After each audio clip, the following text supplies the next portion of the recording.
श्री दुर्गा सप्तशती पाठ अध्याय 5। या देवी सर्वभूतेषु बुद्धि रूपेण संस्थिता। नमस्तस्य नमस्तस्य नमस्तस्य नमो नमः। इस अध्याय में देवताओं द्वारा देवी की स्तुति, चंडमुंड के मुख से अंबिका के रूप की प्रशंसा सुनकर शुंभ का उनके पास दूत भेजना और दूत का निराश लौटने का वर्णन किया गया है। ऋषि कहते हैं, पूर्व काल में शुंभ और निशुंभ नामक असुरों ने अपने बल के घमंड में आकर शचीपति इंद्र के हाथ से तीनों लोकों का राज्य और यज्ञ भाग छीन लिए। वे ही दोनों सूर्य, चंद्रमा, कुबेर, यम और वरुण के अधिकार का भी उपयोग करने लगे। वायु और अग्नि का कार्य भी वे ही करने लगे। उन दोनों ने सब देवताओं को अपमानित, राज्य भ्रष्ट, पराजित तथा अधिकारहीन करके स्वर्ग से निकाल दिया। उन दोनों महान असुरों से तिरस्कृत देवताओं ने अपराजिता देवी का स्मरण किया और सोचा, जगदम्बा ने हम लोगों को वर दिया था कि आपत्ति काल में स्मरण करने पर मैं तुम्हारी सब आपत्तियों का तत्काल नाश कर दूंगी। यह विचार कर देवता गिरिराज हिमालय पर गए और वहां भगवती विष्णु माया की स्तुति करने लगे। देवता बोले, देवी को नमस्कार है, महादेवी शिवा को सर्वदा नमस्कार है, प्रकृति एवं भद्रा को प्रणाम है। हम लोग नियम पूर्वक जगदम्बा को नमस्कार करते हैं। रौद्रा को नमस्कार है, नित्या, गौरी एवं धात्री को बारंबार नमस्कार है। ज्योत्स्नामी, चंद्र रूपिणी एवं सुख स्वरूपा देवी को सतत प्रणाम है। शरणागतों का कल्याण करने वाली वृद्धि एवं सिद्धिरूपा देवी को हम बारंबार नमस्कार करते हैं। नैऋति अर्थात राक्षसों की लक्ष्मी, राजाओं की लक्ष्मी तथा शर्वाणी, शिव पत्नी स्वरूपा आप जगदम्बा को बार बार नमस्कार है। दुर्गा, दुर्गपारा, दुर्गम संकट से पार उतारने वाली, सारा, सबकी सारभूता, सर्वकारिणी, ख्याति, कृष्णा और धूमरा देवी को सर्वदा नमस्कार है। अत्यंत सौम्य तथा अत्यंत रौद्र रूपा देवी को हम नमस्कार करते हैं, उन्हें हमारा बारंबार प्रणाम है। जगत की आधारभूता कृति देवी को बारंबार नमस्कार है। जो देवी सब प्राणियों में विष्णु माया के नाम से कही जाती है, उनको नमस्कार, उनको नमस्कार, उनको बारंबार नमस्कार है। जो देवी सब प्राणियों में चेतना कहलाती हैं, उनको नमस्कार, उनको नमस्कार, उनको बारंबार नमस्कार है। जो देवी सब प्राणियों में बुद्धि रूप से स्थित है, उनको नमस्कार, उनको नमस्कार, उनको बारंबार नमस्कार है। जो देवी सब प्राणियों में निद्रा रूप से स्थित है, उनको नमस्कार, उनको नमस्कार, उनको बारंबार नमस्कार है। जो देवी सब प्राणियों में क्षुधा रूप से स्थित है, उनको नमस्कार, उनको नमस्कार, उनको बारंबार नमस्कार है। जो देवी सब प्राणियों में छाया रूप से स्थित है, उनको नमस्कार, उनको नमस्कार, उनको बारंबार नमस्कार है। जो देवी सब प्राणियों में शक्ति रूप से स्थित है, उनको नमस्कार, उनको नमस्कार, उनको बारंबार नमस्कार है। जो देवी सब प्राणियों में तृष्णा रूप से स्थित है, उनको नमस्कार, उनको नमस्कार, उनको बारंबार नमस्कार है।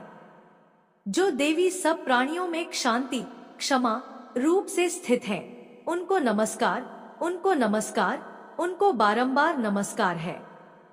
जो देवी सब प्राणियों में जाति रूप से स्थित है, उनको नमस्कार, उनको नमस्कार, उनको बारंबार नमस्कार है।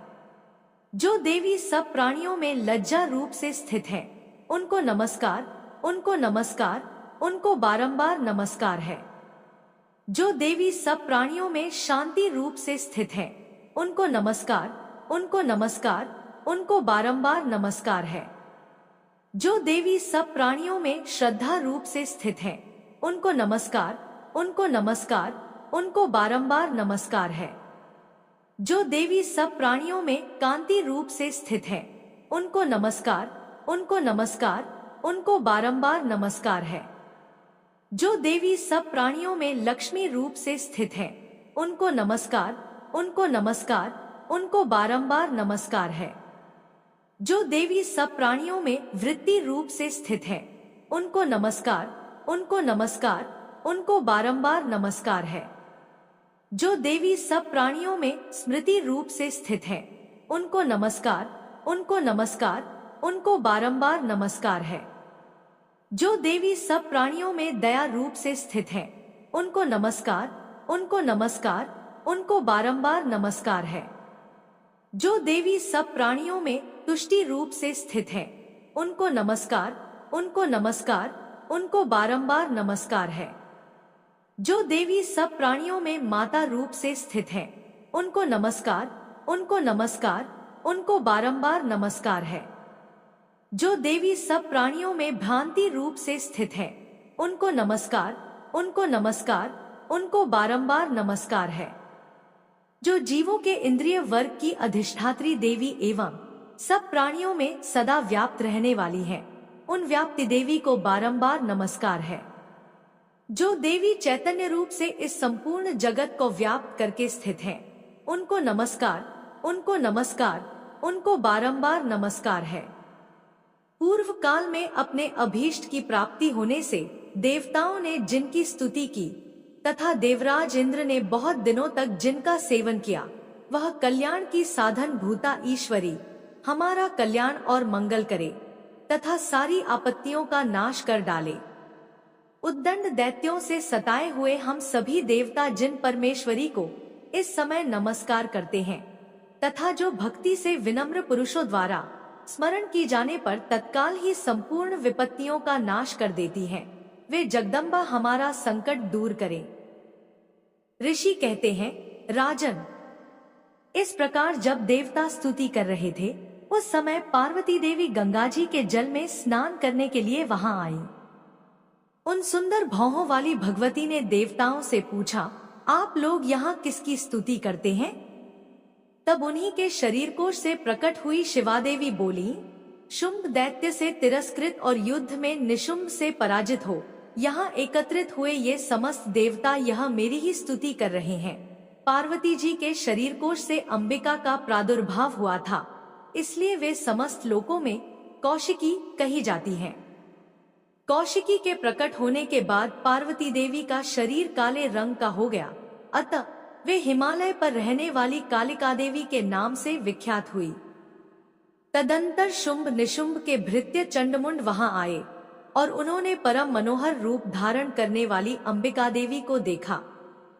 फिर वे शुंभ के पास जाकर बोले, चंडमुंड बोले, महाराज, एक अत्यंत मनोहर स्त्री है जो अपनी दिव्य कांति से हिमालय को प्रकाशित कर रही है। वैसा उत्तम रूप कहीं किसी ने भी नहीं देखा होगा। असुरेश्वर, पता लगाइए वह देवी कौन है और उसे ले लीजिए। स्त्रियों में तो वह रत्न है, उसका प्रत्येक अंग बहुत ही सुंदर है तथा वह अपने श्री अंगों की प्रभा से संपूर्ण दिशाओं में प्रकाश फैला रही है। दैत्यराज, अभी वह हिमालय पर ही मौजूद है, आप उसे देख सकते हैं।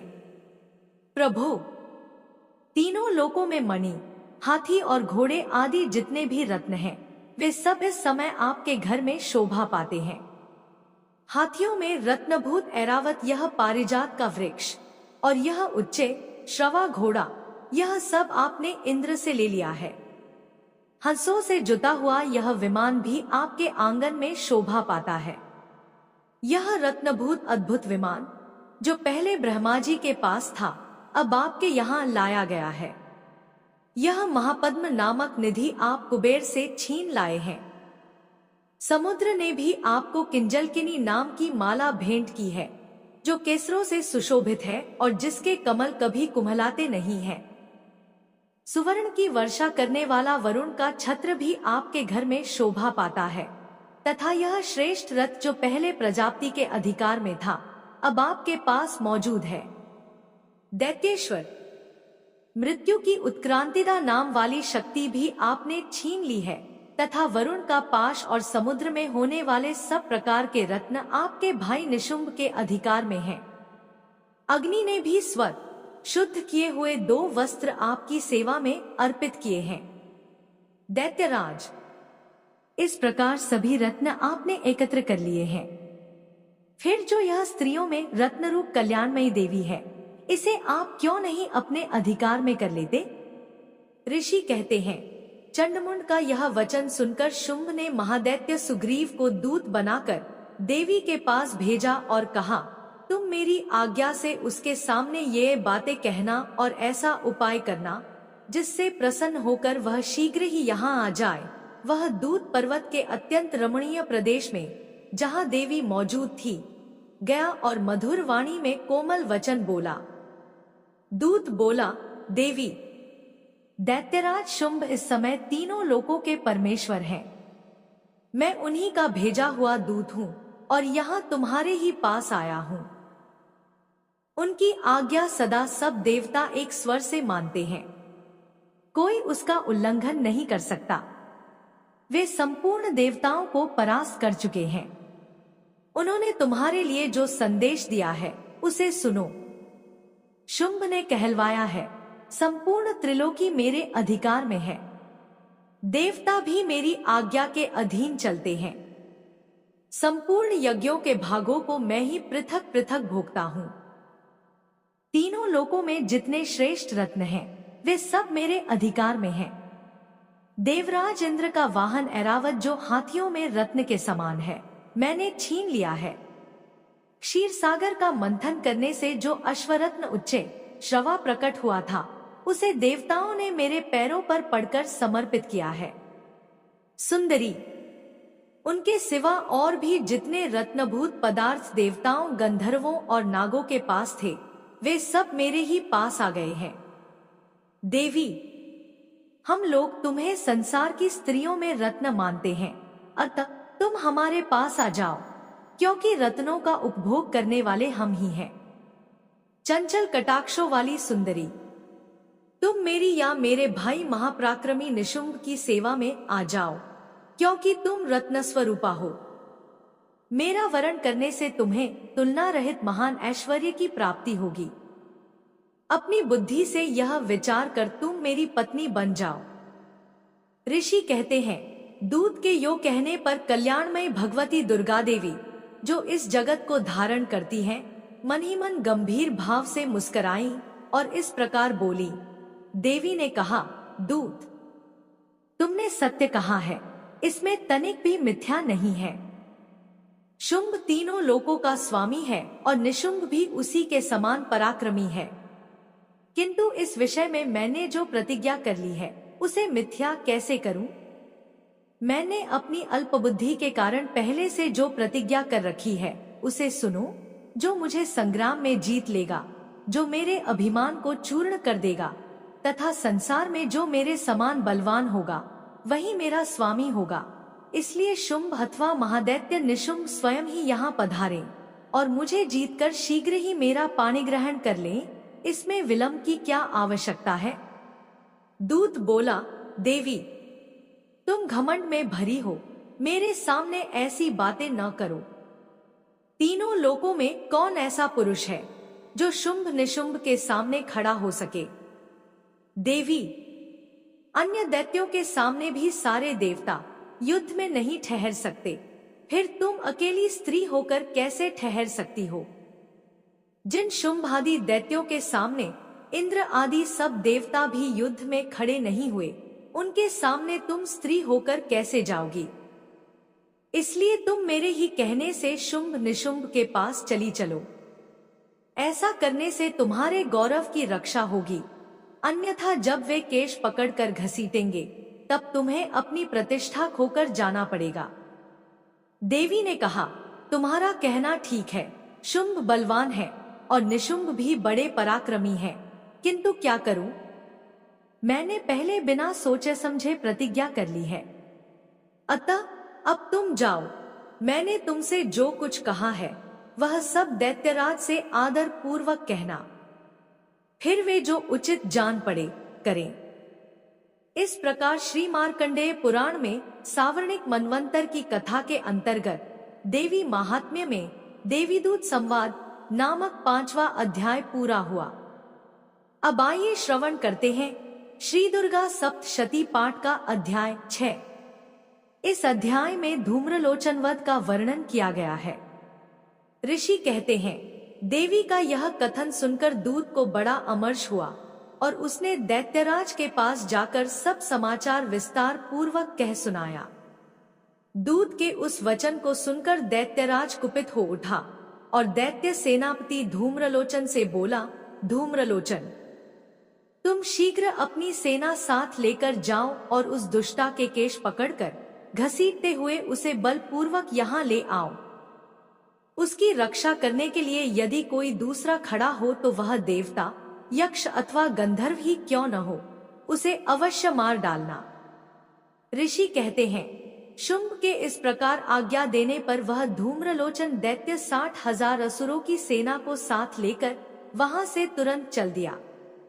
वहां पहुंचकर उसने हिमालय पर रहने वाली देवी को देखा और ललकार कर कहा, अरे तू शुंभ निशुंभ के पास चल। यदि इस समय प्रसन्नता पूर्वक मेरे स्वामी के समीप नहीं चलेगी तो मैं बलपूर्वक झोंटा पकड़कर घसीटते हुए तुझे ले चलूंगा। देवी बोली, तुम्हें दैत्यों के राजा ने भेजा है, तुम स्वयं भी बलवान हो और तुम्हारे साथ विशाल सेना भी है। ऐसी दशा में यदि मुझे बलपूर्वक ले चलोगे तो मैं तुम्हारा क्या कर सकती हूँ। ऋषि कहते हैं, देवी के यो कहने पर असुर धूम्रलोचन उनकी ओर दौड़ा। तब अंबिका ने हूँ शब्द के उच्चारण मात्र से उसे भस्म कर दिया। फिर तो क्रोध में भरी हुई दैत्यों की विशाल सेना और अंबिका ने एक दूसरे पर तीखे सायकों, शक्तियों तथा फरसों की वर्षा आरंभ की। इतने में ही देवी का वाहन सिंह क्रोध में भरकर भयंकर गर्जना करके गर्दन के बालों को हिलाता हुआ असुरों की सेना में कूद पड़ा। उसने कुछ दैत्यों को पंजों की मार से, कितनों को अपने जबड़ों से और कितने ही महादैत्यों को पटककर ओठ की दाढ़ों से घायल करके मार डाला। उस सिंह ने अपने नखों से कितनों के पेट फाड़ डाले और थप्पड़ मारकर कितनों के सिर धड़ से अलग कर दिए। कितनों की भुजाएं और मस्तक काट डाले तथा अपनी गर्दन के बाल हिलाते हुए उसने दूसरे दैत्यों के पेट फाड़कर उनका रक्त चूस लिया। अत्यंत क्रोध में भरे हुए देवी के वाहन उस महाबली सिंह ने क्षण भर में ही असुरों की सारी सेना का संहार कर डाला। शुंभ ने जब सुना कि देवी ने धूम्रलोचन असुर को मार डाला तथा उसके सिंह ने सारी सेना का सफाया कर डाला, तब उस दैत्यराज को बड़ा क्रोध हुआ। उसका ओठ कांपने लगा। उसने चंड और मुंड नामक 2 महादैत्यों को आज्ञा दी, हे चंड और हे मुंड, तुम लोग बहुत बड़ी सेना लेकर वहां जाओ, उस देवी के झोंटे पकड़कर अथवा उसे बांधकर शीघ्र यहाँ ले आओ। यदि इस प्रकार उसको लाने में संदेह हो तो युद्ध में सब प्रकार के अस्त्र शस्त्रों तथा समस्त आसुरी सेना का प्रयोग करके उसकी हत्या कर डालना। उस दुष्टा की हत्या होने तथा सिंह के भी मारे जाने पर उस अंबिका को बांधकर साथ ले शीघ्र ही लौट आना। इस प्रकार श्री मार्कंडेय पुराण में सावर्णिक मनवंतर की कथा के अंतर्गत देवी महात्म्य में धूम्रलोचन वध नामक 6ठा अध्याय पूरा हुआ। अब आइए श्रवण करते हैं श्री दुर्गा सप्तशती पाठ का अध्याय 7। इस अध्याय में चंड और मुंड के वध का वर्णन किया गया है। ऋषि कहते हैं, तदंतर शुंभ की आज्ञा पाकर वे चंडमुंड आदि दैत्य चतुरंगिणी सेना के साथ अस्त्र शस्त्रों से सुसज्जित हो चल दिए। फिर गिरिराज हिमालय के सुवर्णमय ऊंचे शिखर पर पहुंचकर उन्होंने सिंह पर बैठी देवी को देखा। वे मंद मंद मुस्कुरा रही थी।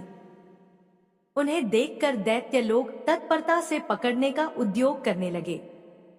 किसी ने धनुष तान लिया तो किसी ने तलवार संभाली और कुछ लोग देवी के पास आकर खड़े हो गए। तब अंबिका ने उन शत्रुओं के प्रति बड़ा क्रोध किया। उस समय क्रोध के कारण उनका मुख काला पड़ गया, ललाट में भौहें टेढ़ी हो गई और वहां से तुरंत विकराल मुखी काली प्रकट हुई जो तलवार और पाश लिए हुए थी। वे विचित्र खटवांग धारण किए और चीते के चर्म की साड़ी पहने नरमुंडों की माला से विभूषित थी। उनके शरीर का मांस सूख गया था, केवल हड्डियों का ढांचा था जिससे वे अत्यंत भयंकर जान पड़ती थी। उनका मुख बहुत विशाल था, जीभ लपलपाने के कारण वे और भी डरावनी प्रतीत होती थी। उनकी आंखें भीतर को धंसी हुई और कुछ लाल थी। वे अपनी भयंकर गर्जना से संपूर्ण दिशाओं को गुंजा रही थी। बड़े बड़े दैत्यों का वध करती हुई वे कालिका देवी बड़े वेग से दैत्यों की उस सेना पर टूट पड़ी और उन सबको भक्षण करने लगी। वे पार्श्व रक्षकों, अंकुशधारी महावतों, योद्धाओं और घंटा सहित कितने ही हाथियों को एक ही हाथ से पकड़कर मुंह में डाल लेती थी। घोड़े, रथ और सारथी के साथ रथी सैनिकों को मुंह में डालकर वे उन्हें बड़े भयानक रूप से चबा डालती थी। किसी के बाल पकड़ लेती, किसी का गला दबा देती, किसी को पैरों से कुचल डालती और किसी को छाती के धक्के से गिराकर मार डालती थी। वे असुरों के छोड़े हुए बड़े बड़े अस्त्र शस्त्र मुंह से पकड़ लेती और रोष में भरकर उनको दांतों से पीस डालती थी। काली ने बलवान एवं दुरात्मा दैत्यों की वह सारी सेना रौंद डाली, खा डाली और कितनों को मार भगाया। कोई तलवार के घाट उतारे गए, कोई खटवांग से पीटे गए और कितने ही असुर दांतों के अग्रभाग से कुचले जाकर मृत्यु को प्राप्त हुए। इस प्रकार देवी ने असुरों की उस सारी सेना को क्षण भर में मार गिराया। यह देख चंड उन अत्यंत भयानक काली देवी की ओर दौड़ा तथा महादैत्य मुंड ने भी अत्यंत भयंकर बाणों की वर्षा से तथा हजारों बार चलाए हुए चक्रों से उन भयानक नेत्रों वाली देवी को आच्छादित कर दिया। वे अनेकों चक्र देवी के मुख में समाते हुए ऐसे जान पड़े मानो सूर्य के बहुतेरे मंडल बादलों के उदर में प्रवेश कर रहे हों। तब भयंकर गर्जना करने वाली काली ने अत्यंत रोष में भरकर विकट अट्टहास किया। उस समय उनके विकराल वदन के भीतर कठिनता से देखे जा सकने वाले दांतों की प्रभा से वे अत्यंत उज्जवल दिखाई देती थी। देवी ने बहुत बड़ी तलवार हाथ में ले हूँ का उच्चारण करके चंड पर धावा किया और उसके केश पकड़कर उसी तलवार से उसका मस्तक काट डाला। चंड को मारा गया देखकर मुंड भी देवी की ओर दौड़ा। तब देवी ने रोष में भरकर उसे भी तलवार से घायल करके धरती पर सुला दिया। महापराक्रमी चंड और मुंड को मारा गया देख मरने से बची हुई बाकी सेना भय से व्याकुल हो चारों ओर भाग गई। तदंतर काली ने चंड और मुंड का मस्तक हाथ में ले चंडिका के पास जाकर प्रचंड अट्टहास करते हुए कहा, देवी, मैंने चंड और मुंड नामक इन दो महापशुओं को तुम्हें भेंट किया है। अब युद्ध यज्ञ में तुम शुंभ और निशुंभ का स्वयं ही वध करना। ऋषि कहते हैं, वहां लाए हुए उन चंडमुंड नामक महादैत्यों को देखकर कल्याणमयी चंडी ने काली से मधुर वाणी में कहा, देवी, तुम चंड और मुंड को लेकर मेरे पास आई हो, इसलिए संसार में चामुंडा के नाम से तुम्हारी ख्याति होगी। इस प्रकार श्री मार्कंडेय पुराण में सावर्णिक मनमंतर की कथा के अंतर्गत देवी महात्म्य में चंडमुंडवध नामक 7वां अध्याय पूरा हुआ। अब आइए श्रवण करते हैं श्री दुर्गा सप्तशती पाठ का अध्याय 8। महर्षि मेधा ने कहा, चंड और मुंड नामक असुरों के मारे जाने से और बहुत सी सेना के नष्ट हो जाने से असुरों के राजा प्रतापी शंभु ने क्रोध युक्त होकर अपनी संपूर्ण सेना को युद्ध के लिए तैयार होने की आज्ञा दी। उसने कहा, अब उदायुध नामक 86 असुर सेनापति अपनी सेनाओं के साथ युद्ध के लिए जाएं और कंबु नामक 84 सेनापति भी युद्ध के लिए जाएं। इसके अलावा कोटि वीर्य नामक 50 सेनापति और धौम्रकुल नाम के 100 सेनापति प्रस्थान करें। कालक, दोहरिद, मौर्य और काल के ये दैत्य भी मेरी आज्ञा से सचकर युद्ध के लिए कूच करें। भयानक शासन करने वाला असुरों का स्वामी शुंभ इस प्रकार आज्ञा देकर बहुत बड़ी सेना के साथ युद्ध के लिए चला। उसकी सेना को अपनी ओर आता देखकर चंडिका ने अपनी धनुष की टंकार से पृथ्वी और आकाश के बीच का भाग गूंज उठा दिया। हे राजन, इसके पश्चात देवी के सिंह ने दहाड़ना आरंभ कर दिया और अंबिका के घंटे के शब्दों ने उस ध्वनि को और भी बढ़ा दिया। धनुष की टंकार, शेर की दहाड़, और घंटे के शब्द से पृथ्वी और आकाश के बीच का भाग गूंज उठा और इसके साथ ही देवी ने अपने मुख को और भी भयानक बना लिया। ऐसे भयंकर शब्द को सुनकर राक्षसी सेना ने देवी तथा सिंह को चारों ओर से घेर लिया। हे राजन, उस समय दैत्यों के नाश के लिए और देवताओं के हित के लिए ब्रह्मा, शिव, कार्तिकेय, विष्णु तथा इंद्र आदि देवों की शक्तियां, जो अत्यंत पराक्रम और बल से संपन्न थीं, उनके शरीर से निकलकर उसी रूप में चंडिका देवी के पास गईं। जिस देवता का जैसा रूप था, जैसे आभूषण थे और जैसा वाहन था, वैसा ही रूप, आभूषण और वाहन लेकर उन देवताओं की शक्तियां दैत्यों से युद्ध करने के लिए आईं। हंस युक्त विमान में बैठकर और रुद्राक्ष की माला तथा कमंडलू धारण करके ब्रह्मा जी की शक्ति आई। वृषभ पर सवार होकर, हाथ में त्रिशूल लेकर, महानाग का कंकण पहनकर और चंद्ररेखा से भूषित होकर भगवान शंकर की शक्ति माहेश्वरी आई। मोर पर आरूढ़ होकर, हाथ में शक्ति लिए दैत्यों से युद्ध करने के लिए कार्तिकेय जी की शक्ति उन्हीं का रूप धारण करके आई। भगवान विष्णु की शक्ति गरुड़ पर सवार होकर शंख, चक्र, श्रांग, गदा, धनुष तथा खड्ग हाथ में लिए हुए आई। श्रीहरि की शक्ति वाराही, वाराह का शरीर धारण करके आई और नृसिंह के समान शरीर धारण करके उनकी शक्ति नारसिंही भी आई। उसकी गर्दन के झटकों से आकाश के तारे टूट पड़ते थे। इसी प्रकार देवराज इंद्र की शक्ति ऐन्द्री भी ऐरावत के ऊपर सवार होकर आई। पश्चात इन देव शक्तियों से घिरे हुए भगवान शंकर ने चंडिका से कहा, मेरी प्रसन्नता के लिए तुम शीघ्र ही इन असुरों को मारो। इसके पश्चात देवी के शरीर में से अत्यंत उग्र रूप वाली और सैकड़ों गीदड़ियों के समान आवाज करने वाली चंडिका शक्ति प्रकट हुई। उस अपराजिता देवी ने धूमिल जटा वाले भगवान श्री शंकर जी से कहा, हे प्रभु, आप मेरी ओर से दूत बनकर शुंभ और निशुंभ के पास जाइए और उन अत्यंत गर्वीले दैत्यों से कहिए तथा उनके अतिरिक्त और भी जो दैत्य वहां युद्ध के लिए उपस्थित हों, उनसे भी कहिए, जो तुम्हें अपने जीवित रहने की इच्छा हो तो त्रिलोकी का राज्य इंद्र को दे दो, देवताओं को उनका यज्ञ भाग मिलना आरंभ हो जाए और तुम पाताल को लौट जाओ। किंतु यदि बल के गर्व से तुम्हारी लड़ने की इच्छा हो तो फिर आ जाओ, तुम्हारे मांस से मेरी योगिनियां तृप्त होंगी। चूंकि उस देवी ने भगवान शंकर को दूत के कार्य में नियुक्त किया था, इसलिए वह संसार में शिवदूती के नाम से विख्यात हुई। भगवान शंकर से देवी का संदेश पाकर उन दैत्यों के क्रोध का कोई आर पार न रहा और वह जिस स्थान पर देवी विराजमान थी वहां पहुंचे और जाने के साथ ही उस पर बाणों और शक्तियों की वर्षा करने लगे। देवी ने उनके फेंके हुए बाणों, शक्तियों, त्रिशूल और फरसों को अपने वाणों से काट डाला। काली देवी उस देवी के साथ आगे खड़ी होकर शत्रुओं को त्रिशूल से विदीर्ण करने लगी और खटवांग से कुचलने लगी।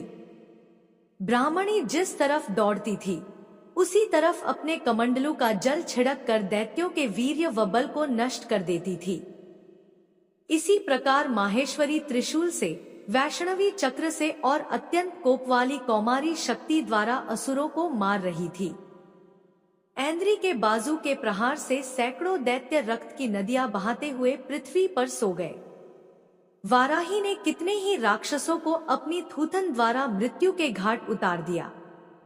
दाढ़ों के अग्रभाग से कितने ही राक्षसों की छाती को चीर डाला और चक्र की चोट से कितनों को ही विदीर्ण करके धरती पर डाल दिया। बड़े बड़े राक्षसों को नारसिंही अपने नखों से विदीर्ण करके भक्षण कर रही थी और सिंहनाद से चारों दिशाओं को गुंजाती हुई रणभूमि में विचर रही थी।